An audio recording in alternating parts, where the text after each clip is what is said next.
আমরা যখন রান্না করতে যাই তখন আমাদের কাছে প্রধান উপকরণ হয়ে দাঁড়ায় পেঁয়াজ। আমরা আগে প্রথমেই দেখি আমাদের রান্নাঘরে পেঁয়াজ আছে কিনা। এই পেঁয়াজ ছাড়া আমাদের মসলাই হয় না। আমরা মনে করি পেঁয়াজ আমাদের রান্নার স্বাদ দ্বিগুণ করে দেয় বা টেস্ট বাড়িয়ে দেয়। সেজন্য আমরা পেঁয়াজ ছাড়া রান্না করতেই চাই না। সেই পেঁয়াজ থেকে হয় পেঁয়াজকলি। আমি আজকে আপনাদের সামনে নিয়ে হাজির হলাম পেঁয়াজকলির ভর্তা।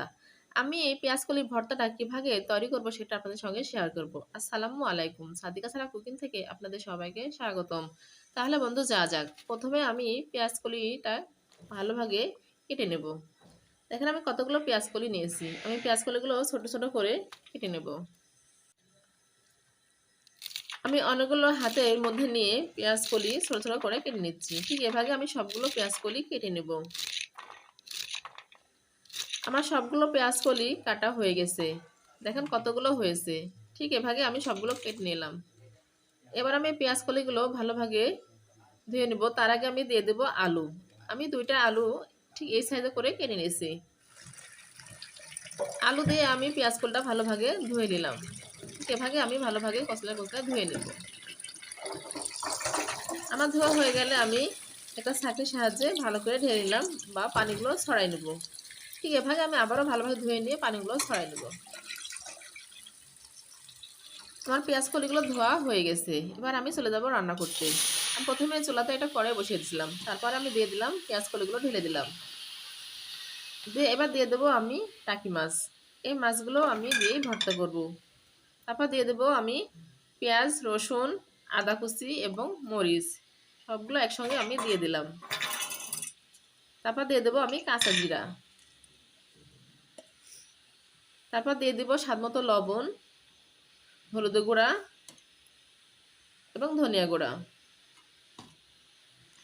আমার সবগুলো উপকরণ দেওয়া হয়ে গেলে তারপর দিয়ে দেবো আমি তেল। তেলটা দিয়ে আমি একটা হাতের সাহায্যে ভালোভাবে এটা নেড়ে চেড়ে মিক্সার করে নেব। আমি ভালোভাবে এটা মিক্সার করে নিয়ে নেব। আমার ভালোভাবে এটা মিক্সার করা হয়ে গেছে। এবার আমি একটা ঢাকনার সাহায্যে এটা ঢেকে দেব।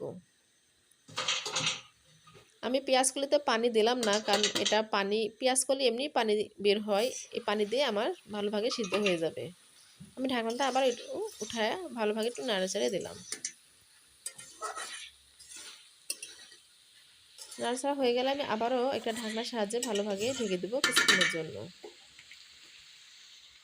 আবারও কিছুক্ষণ পর আমি ঢাকনাটা উঠাইয়া আবারও ভালোভাবে একটু নাড়াচাড়া দেব। দেখেন আমার পেঁয়াজ কলিটা ভালোভাবে সিদ্ধ হয়ে গেছে, অনেকটা হয়ে আসছে। ঠিক একই ভাগে আমি কিছুক্ষণ নাড়াচাড়া করব। তারপরে আমি একটা ঘুটনির সাহায্যে এটা আমি পেস্ট করে নেব। দেখেন আমি ডাল ঘুটনি দিয়ে এটা পেস্ট করতেছি। ঠিক এভাবে আমি এটা পেস্ট করে নেব। আমি এটা ভর্তা করব, সেজন্য আমি এটা পেস্ট করে নিচ্ছি ঘুটনির সাহায্যে। ঠিক একই ভাগে আমি ঘুটনির সাহায্যে এটা পেস্ট করে ভালোভাবে মিক্স করব।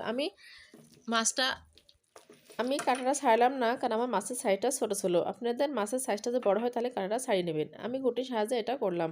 আপনাদের যদি ঘুটনি না থাকে তাহলে এরকম একটা মগের সাইজ দিয়ে, স্টিলের যে মগ থাকে আপনাদের বাসায়, সেটা দিয়ে আপনি এই ভর্তাটা করে নিতে পারেন। আমার ভর্তাটা করা হয়ে গেছে। দেখেন আমি সবগুলো ভালোভাবে একটু মিক্স করে নিলাম হাতনির সাহায্যে। এবার আমি যে প্লেটে পরিবেশন করব ঠিক সেই প্লেটে আমি ভর্তাগুলো উঠায় নিলাম।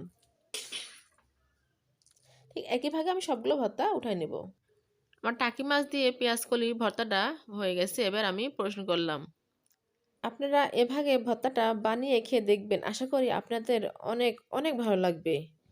তাহলে বন্ধুরা, আমার এই রেসিপি যদি আপনাদের ভালো লাগে তাহলে বেশি বেশি করে লাইক, কমেন্ট, শেয়ার এবং সাবস্ক্রাইব করবেন।